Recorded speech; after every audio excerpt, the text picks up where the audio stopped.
మనం Ramagundam municipal corporation లో ఉన్నాం. ప్రస్తుతం మనతో పాటుగా ఓల్డ్ అశోక టాకీస్ కథ బాధితుడు వేముల అశోక్ ఉన్నారు. ముందు ఒకసారి మాట్లాడుకుంటే గతంలో మన ఛానల్లో అందించాం. ఏంటంటే ఇక్కడ ఓల్డ్ అశోక టాకీస్ కూల్చివేత తర్వాత స్టే వచ్చింది. మరి ఆ స్టే తర్వాత ఇప్పటి వరకు పనులు అనేది అంటే పట్టణ అభివృద్ధిలో పనులు జరగలేదు. మరి మళ్ళీ గత 2-3 రోజుల నుంచి చూస్తున్నాం గోదావరి కట్టు పట్టణంలో అసలు ఏం జరుగుతుంది. ఒకవైపు 2 క్వార్టర్స్ తొలగించడం, మళ్ళీ 2 రోజుల తర్వాత మరొక 2 క్వార్టర్స్ తొలగింపు జరుగుతుంది. అసలు అభివృద్ధి మళ్ళీ ప్రారంభమైందా? మరి ఈ ఓల్డ్ అశోక్ టాకీస్ కథ ఏంటి? అసలు ఆ బాధితుడితోటే మనం మాట్లాడదాం. అన్న నమస్తే. నమస్తే అన్న. నమస్తే. ఈ 2 రోజుల నుంచి క్వార్టర్స్ కొడుతున్నారు. అసలు గోదావరికని పట్టణంలో క్వార్టర్స్ కు సంబంధించిన బాధితులు హైదరాబాద్ ప్రాంతం కూడా వెళ్ళి C&MDని కూడా కలిసిరు. అసలు ఏందన్నా మళ్ళీ అభివృద్ధి స్టార్ట్ అయిందా? అన్న, గోదావరికంలో అభివృద్ధి అనేది అంటే ఇప్పుడు ఒక వేటగాడు పక్షులను పట్టుకోవాలంటే కొన్ని గింజలు పట్టుకుని పోతాడు. గింజలు జల్లి వల వేసి అట్ని పట్టేసుకుంటాడు. ఇక్కడికి కూడా ఒక వేటగాడు వచ్చిండు అభివృద్ధి పేరుతో. ఈ అభివృద్ధి అనే ఒక నినాదం వెనుక ఒక పెద్ద కుట్ర కుతంత్రం ఉంది. నిజంగా అది కుట్ర లేదు, కుతంత్రం లేదు, 100% అభివృద్ధి అనుకునేది ఉంటే గవర్నమెంట్కు కొన్ని చట్టాలు ఉన్నాయి, సిస్టమ్ ఉంది, పద్ధతి ఉంది. ఇప్పుడు ఈ రోడ్డు వెడల్పు చేయాలంటే నువ్వు ఆ సంబంధించిన ఏం రోడ్డు వెడల్పు చేయాలి, ఆ ఊరిని ఎలా డెవలప్ చేయాలనేది ఒక మాస్టర్ ప్లాన్ తీసుకోవాలి. ఫస్ట్ దాన్ని కౌన్సిల్లో తీర్మానం చేయాలి. దాన్ని పట్టుకొని వచ్చి ఎక్కడ ఎఫెక్టెడ్ అవుతుందో అక్కడికి వచ్చేసి వాళ్ళకి చెప్పాలి, ఆ ఓనర్స్కి చెప్పాలి, మార్కింగ్ చేయాలి, ఇట్లా పోతుంది గిదని. వాళ్ళకి మరి కాంపెన్సేషన్ ఇవ్వాలి, రిహాబిటేషన్ కల్పించాలి, రీసెటిల్మెంట్ చేయాలి. ఇవన్నీ చేసిన తర్వాత మాత్రమే చేస్తారు.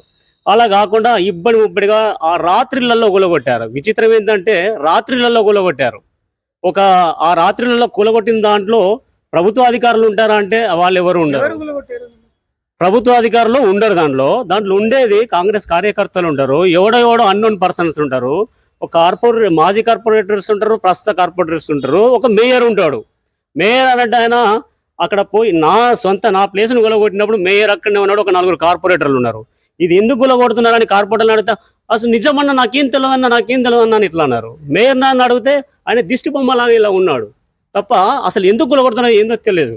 నేను ఎవరిని ప్రశ్నించినా కూడా మాకు తెలియదు అన్నారు. మరి ఆపేయండి అని చెప్పేసి అక్కడ ఉన్న పోలీసు వాళ్ళని అడిగితే వాళ్ళు నన్నే అరెస్ట్ చేసి తీసుకుపోయి 18 లైన్ కాలనీలో బంధించిండ్రు. ఆ స్టేషన్లో బంధించి తెల్లవారి మధ్యాహ్నం ఇడిచిపెట్టారు. ఇంత దుర్మార్గంగా ఇంత దుష్ట చర్యలు ఇక్కడ జరుగుతూ ఉన్నాయి. దీన్ని అభివృద్ధి అన్నాడు ఎవడు? అభివృద్ధి అనడానికి ఒక సిస్టమ్ ఉంది. నీకు భయం ఎందుకు? దానిలో భయభ్రాంతులు చెందడానికి అవసరం ఏముంది? బాజాప్తా నీ ప్లాన్ ఏంటో నీ ప్లాన్ని ఇంప్లిమెంట్ చేయాలి, ప్రజలకు వివరించాలి, అవగాహన కల్పించాలి, నష్టపోయే వాళ్ళకి నష్టపరిహారం ఇవ్వాలి. సరే, మరి ఇవాళ ఓల్డ్ అశోక్ థియేటర్ని కూల్చడానికి నీ దగ్గర ఉన్న అర్హత ఏంటి? నీకున్న రైట్స్ ఏంటి? ఈ భూమిని మరి మున్సిపాలిటీ వాళ్ళకి అప్పచెప్పారా? సింగరేణి నాకున్న సింగరేణికి ఈ వివాదం ఉంది. గత 20 ఏళ్ళ నుంచి ఈ వివాదం నడుస్తుంది. ఇది హైకోర్టులో జరుగుతుంది. ఏమున్నా ఇవ్వాలా ఇవ్వద్దు అనేది సింగరేణి ఇష్టం. వాళ్ళు ఇవ్వకపోతే నేను బంద్ పెడతా, ఇస్తే ఇక్కడ అద్భుతమైన ఒకటి మల్టీప్లెక్స్ థియేటర్ కడతా, 10 కోట్లతో కడతా అని చెప్పి నేను 2008లో సింగరేణి అప్రోచ్ అయ్యాను. వాళ్ళు ఏదేదో కారణాలు చెప్పి వాళ్ళు తాస్కారం చేస్తూ ఉంటే మన గౌరవ టిఎస్ హైకోర్టు మరి అట్లా కాదు, ఇట్లా ఇవ్వాలని చెప్పేసి ఒక మంచి జడ్జిమెంట్ ఇచ్చింది. ఆ జడ్జిమెంట్ని ఇంప్లిమెంట్ చేయకుండా వాళ్ళు ఇంకా తాస్కారం చేస్తూ ఉన్నారు. ఇట్లా చట్టాలని, ఒక న్యాయస్థానాన్ని కూడా గౌరవించిన పరిస్థితి ఇవాళ సింగరేణిలో ఉంది. మరి ఇక్కడ చూసుకుంటే ప్రజాప్రతినిధులు అనేటువంటి వాళ్ళు, కొత్తగా వచ్చిన వాళ్ళు మళ్ళీ అభివృద్ధి పేరు మీద ముబ్బడిగా రోడ్ల మీద పడి ఎట్లా పడితే అట్లా చేస్తూ ఉన్నారు. మనకు సిస్టమ్ ఉంది. ఏదైనా అభివృద్ధిని ఎవ్వడో వద్దనేటోడు లేడు. ఇవాళ అద్భుతంగా తీర్చిదిద్దుతాం లక్ష్మీనగర్ అంటే ఎవరు వద్దంటారండి? అద్భుతంగా చేయడానికి మనం ఏ ఒక్క యజమానిని వాళ్ళు సంప్రదించారా? ఆ మున్సిపల్ అధికారులు కానీ ఇంకెవరో కానీ ఏ ఒక్కరిని కూడా సంప్రదించి ఇగో మేము అభివృద్ధి కోసం ఇది చేస్తున్నాం, ఇది ఇట్లుంది, ఇగో మీ షాప్ ఇంత పోతుంది, మీరు ఇంత షెడ్ బ్యాక్ కావాలి అని అనాలి. అట్లా లేదు. మళ్ళీ అక్కడక్కడ మొదలు పెడుతున్నారు, వన్ సైడ్ తీస్తున్నారు. ఎక్కడైనా కూడా అభివృద్ధి అంటే రోడ్డుకి ఇరువైపులుగా అటు సగం ఇటు సగం తీస్తారు. అలా కాకుండా వన్ సైడ్ చేస్తున్నారు. అట్లనే ఎన్టీపీసీలో గ్రీన్ బెల్ట్ అని ఒక ప్లేస్ ఉంది. ఆ ప్లేస్లో పాపం ఒక చిరు వ్యాపారస్తులు ఒక 100 మంది దాకా అక్కడ చిన్న వ్యాపారాలు చేసుకుంటున్నారు. వాళ్ళను కూడా అన్యాయంగా లేపేశారు. వాస్తవానికి ఆ భూమి మీద మున్సిపాలిటీకి ఏం కూడా హక్కు లేదు. ఎందుకంటే ఆ ల్యాండ్ అక్విజిషన్ చేసింది మన ఎన్టీపీసీ. మరి ఆ ల్యాండ్ అక్విజిషన్ కోసం ఎవరైతే యజమానులు ఉన్నారో, భూమి యజమానులు, వాళ్ళకి ఇప్పటివరకు రూపాయి బిల్లు ఇవ్వలేదు. చాలామంది కోర్టులో చుట్టూ తిరుగుతూ ఉన్నారు. కొంతమంది ఏమో ఇంకా వస్తే కావచ్చు అని చూస్తూ ఉన్నారు. మళ్ళీ వాళ్ళ పైసలు ఇవ్వకుండానే వాళ్ళ నుంచి హస్తగతం చేసుకున్నారు.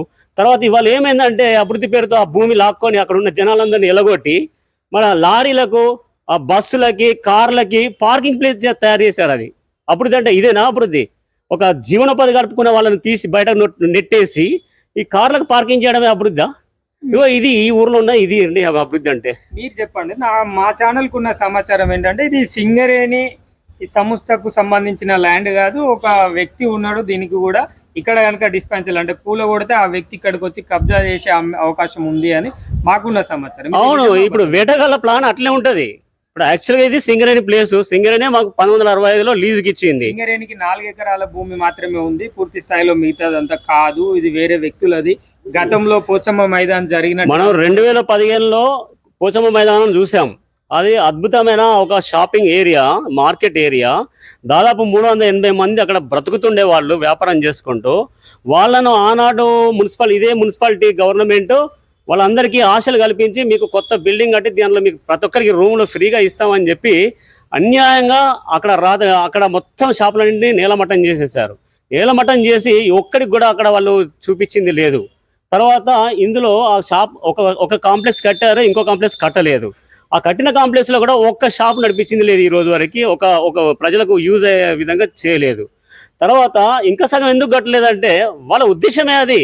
అభివృద్ధి పేరుతో మనం అభివృద్ధి పేరుతో ఏదో ఒక చిన్న బిల్డింగ్ కట్టాలి, మిగతా ప్లేస్ ని మనం ఆక్యుపై చేయాలనేది ఇప్పుడు మనం గతంలో చూసాం. ఇప్పుడు కూడా అదే ప్లాన్ చేయబోతున్నారు అని అంటున్నారు. ఇప్పుడు ప్రజలు ఎక్కడ చూసినా, చర్చ చూసినా కూడా ఈ ఓల్డ్ అశోక్ సేమ్ మన పోషం మైదానం లాగా ఎవడో కబ్జా చేస్తున్నాడు. ఇది సింగరేంది కాదు, ఇప్పుడు మీరు అన్నట్టు సింగరేంది కాదు, ఎవరో పలానా మల్లయ్య పుల్లయ్యది అని ఆ మల్లయ్య పుల్లయ్యని తెర మీద తీసుకొచ్చి ఇది కబ్జా చేయాలని ప్రయత్నం చేస్తున్నారు. కానీ వీళ్ళ ఆటలు ఏం సాగవు. ఇక్కడ మేము ఊరికేం లేము.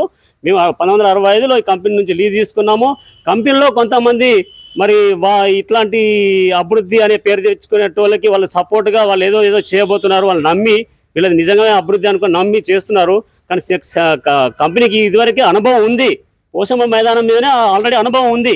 అయినా మళ్ళీ ఇట్లాంటి వాళ్ళ చేతుల్లో వాళ్ళు ఇలా అయిపోతుంది. ఇది అభివృద్ధి కాదు, గాడిది గుడ్డు కాదు, ఇది విధ్వంసం తప్ప ఇంకోటి కానే కాదు. గోదావరికంలో అభివృద్ధి చేయడానికి చాలా అద్భుతమైన ప్లాన్లు మేము గతంలో న్యూ ఇండియా పార్టీ నుంచి ఎన్నో ప్లాన్లు ఇచ్చాము. ఎంతో మంది అధికారులకి మేము విన్నవించుకోవడం జరిగింది. మరి వాటిని ఏ రోజు కూడా పరిశీలన చేయలేదు అప్పుడున్న గవర్నమెంట్. మరి అట్లాంటి చర్యలకు ఉపకరించకుండా వాళ్ళకు ఉపయోగపడేటి ఏదైతే పనులు చేస్తే వాళ్ళ పైసలు వస్తాయో, ఏ కార్యక్రమం ముంగడ పెట్టుకుంటే లాభాలు దొరుకుతాయో అట్లాంటి వాటిని ఒక అభివృద్ధి అనే ఒక నినాదంతో ముందుకు వచ్చి ఇలా చేస్తున్నారు తప్ప ఇలా అభివృద్ధి అనేది ఏం లేదండి. నిజంగా అభివృద్ధి చేసేదంటే 100% సహకరించడానికి మాకేం అభ్యంతరం లేదు. మీరు ఒక విషయం చెప్పండి. మీరు గతంలో కూడా మా ఛానల్లో చెప్పారు, అసలు వేముల అశోక్ అనే వ్యక్తి ఓల్డ్ అశోక్ నాకు సంబంధం లేదని అంటున్నారు. అన్నా నాకెందుకు సంబంధం లేదన్నా, నేను రికార్డులో ఉన్నా. నేను హైకోర్టులో మీరు పబ్లిక్ డాక్యుమెంట్ అది. నా డాక్యుమెంట్స్ మీరు ఎవరైనా ఆర్టీఐ కింద తీసుకొని చూసుకోవచ్చు.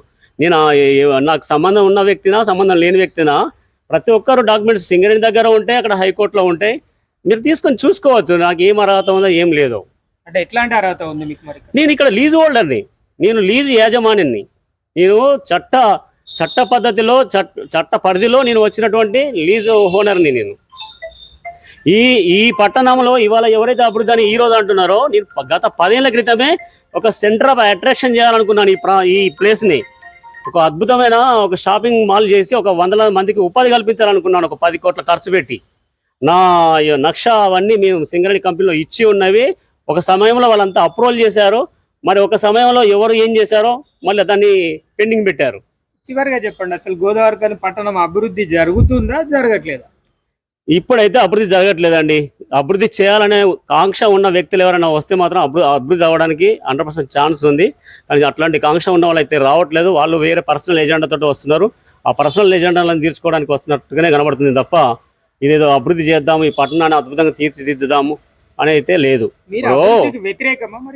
నేను అభివృద్ధికి వ్యతిరేకం కాదు సార్. ప్రజల డబ్బు అండి. రాష్ట్ర ఖజానా అంటే ప్రజల డబ్బు. ఆ డబ్బును పెట్టాలి, ఆ డబ్బుని నష్టపోయే వాళ్ళకి నష్టపరిహారం చెల్లించాలి. అభివృద్ధి ఏం చేయాలనుకుంటున్నా చేయాలి. అది నలుగురికి ఉపయోగపడే అభివృద్ధి అయ్యేది ఉంటే. Thank you. ఇది వారు మనకు చెప్తున్న ఓల్డ్ అశోక టాకీస్ కథ విషయాలు ఏంటంటే, వాళ్ళు చెప్తున్న సమాచారం ఏంటంటే అభివృద్ధి ఇప్పటి వరకు జరగలేదు.